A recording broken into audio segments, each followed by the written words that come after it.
guys, welcome back to the channel. Thank you so much for clicking on today's video, and thank you for coming along to the L Word Advent Calendar Christmas Special Day 3.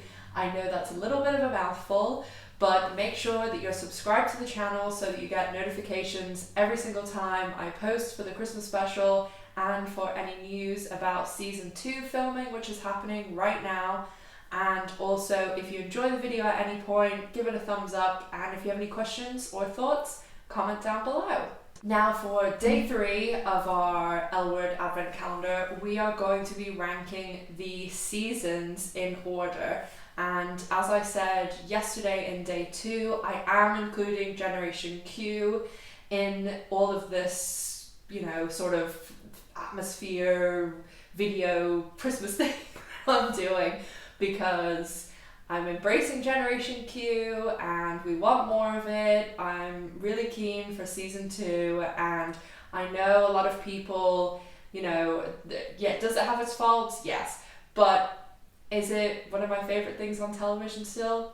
Also yes. So starting out with number 7, as we have the 6 original seasons and 1 season of Generation Q, I think it will come as no surprise to anyone that number 7 is season 3 of the original L Word. I did actually see recently some people on, I think it was an L Word Facebook group, saying that season 3 was one of their favorites, which I don't think I've ever seen that in, the 15 years that I've watched the L Word. So it was really surprising. I mean, need I say more about season 3? There are some good things, don't get me wrong, and there are some good episodes, Carmen for one, but we lose Dana, who is one of the main cast. There's a lot of people who Dana's their favorite character. I always really enjoyed her character too. We say farewell to Carmen and Laura at the end of the season and never see them again. There's no mention of them ever again, apart from Carmen's tiny little brief appearance where we don't learn anything about her in season 6. And there's just, from Bette and Tina's side, they are just being awful to each other. So season 3, that's definitely the one I do not really go back that much and rewatch. Number 6 is season 1 of Generation Q. I'm kind of, need to give it a chance. It is only season 1, and they did only have 8 episodes to work with, which isn't a lot when you're bringing in 3 characters from the past, well, really 4 characters from the past, and they have this, huge backstory of 6 seasons, and all this time has passed, and then they also have, a lot of new characters to go through and get to know. So it was like everybody got tiny bits of information, but don't get me wrong, I still really enjoyed it. And as I've done before, ranking the top 10 moments of Generation Q, just when Bette opened the door and Tina was there, I was so excited. I lived by myself and I was shouting and really, really pumped. That moment is why this channel exists. So Generation Q, of course, has some really good points, but the rest of the OG seasons of the L Word just rank above in my opinion. Number 5 on the list is season 6 of the original L Word.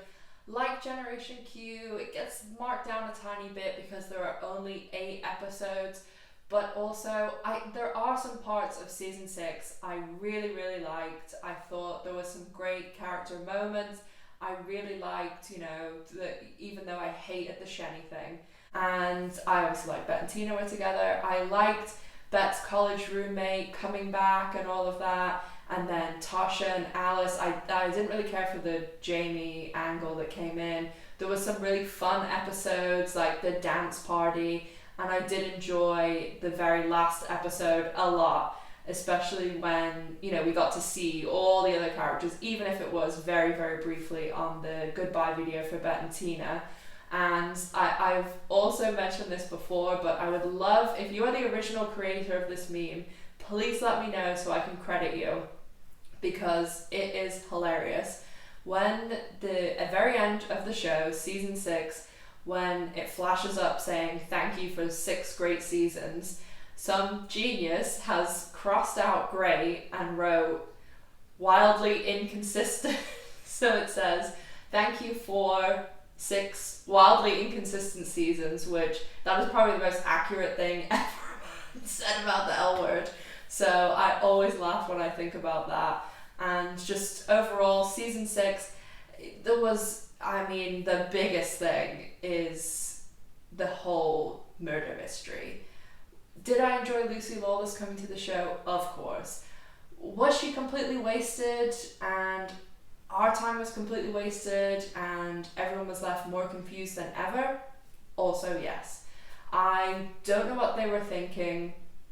They, we're going to have this spin-off with Alice where she didn't necessarily kill Jenny, but she was, arrested and put in jail for it, or put in prison for it.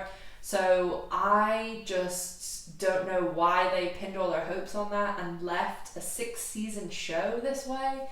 We did finally get the answer in Generation Q, but it was a long time coming, and I know, Mia Kirshner, who played Jenny, was not a fan of that, and I'll talk about that maybe in another video about the whole wrapping up Jenny's storyline.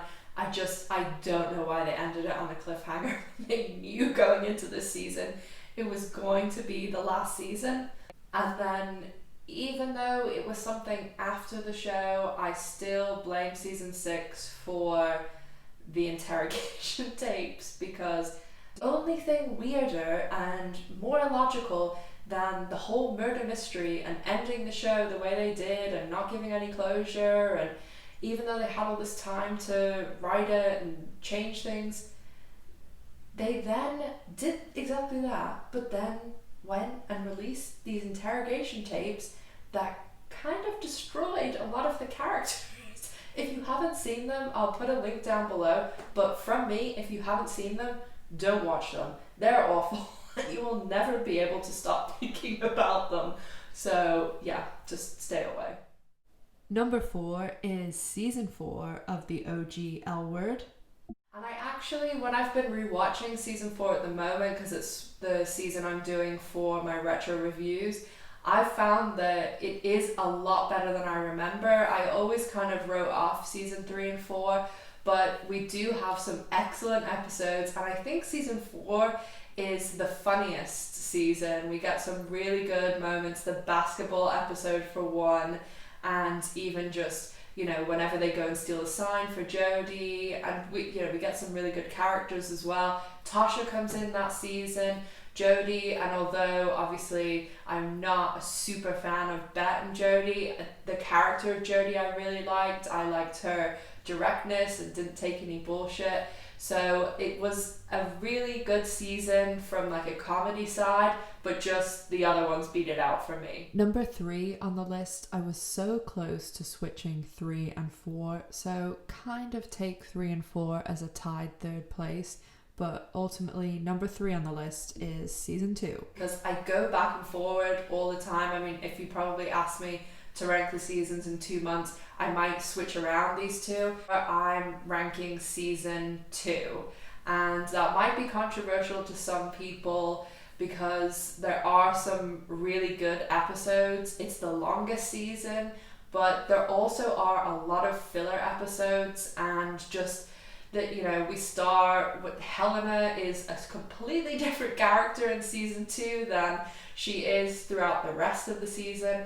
I hated Helena in season 2, but she's one of my favorite characters now. So there was a lot of weird stuff. I mean, Jenny and Carmen too, and we started getting all those weird Jenny like fantasy stuff.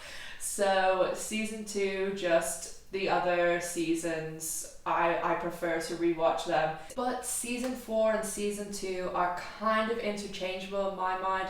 So if you ask me down the road, I'd probably switch the two. So maybe it's just better to say I rank them both tie number 3, and instead of doing a 3 and a 4, but I flip them around all the time whenever I'm ranking my top ones in my head.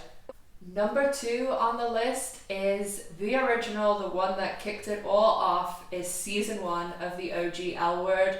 I mean, there are some great episodes. The first episode is always going to be a huge favorite of mine because I just remember watching it for the first time and, you know, all those feelings and finally seeing something on TV that you could relate to, and just even the personal stage. Like, I was really young when I watched it when it first came out, and I've told this story before about going and sneaking into Best Buy just before they closed with my first girlfriends to try and buy the DVDs in like secret. So I have such a fond memories of the first season, and yes, the season doesn't end in the best place, but it's just, there's some amazing getting to know the characters and everything like that. The first season is only beat out by number 1 on the list, which is season 5 of the original L Word, and that season just sits head and shoulders above the rest for me. It's the one I rewatch all the time. If I'm down, if I'm tired, if I've got nothing else to watch, season 5 is what I put on.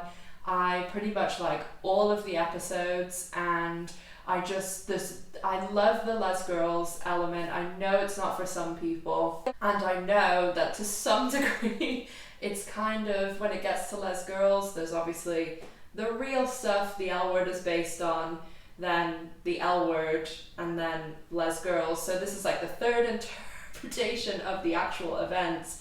And when you're going from Earth Cafe to the planet to the Pluto Cafe, I think it's called in Les Girls, it, you know, gets a little crazy and completely, you know, blown up. But I really, really love that element, and as pretty much everyone knows, at heart, I really am a Bette and Tina fan, so I did really enjoy that whole aspect of them getting back together. And my favourite moment on the L Word ever is in season 5, episode 4, at the very end when they're in She Bar and Bette and Tina get together again. So I love season 5. I cannot overstate enough how much I love season 5. So let me know, am I completely wrong? What are your thoughts? What's your favorite season? Don't forget to drop a comment down below. Tell me your number 1 season. And if you also like the video and subscribe, you'll be entered into a draw to win an L Word gift bag on Christmas Day when I post the winner of the L Word Advent Calendar Christmas Special prize draw. Don't forget to also follow me on social media. And as always, guys, thank you so much for watching. I really, really appreciate it, especially with these Christmas videos. So thank you so much. I hope that everyone is staying safe, looking after themselves, and I'll see you soon. Bye!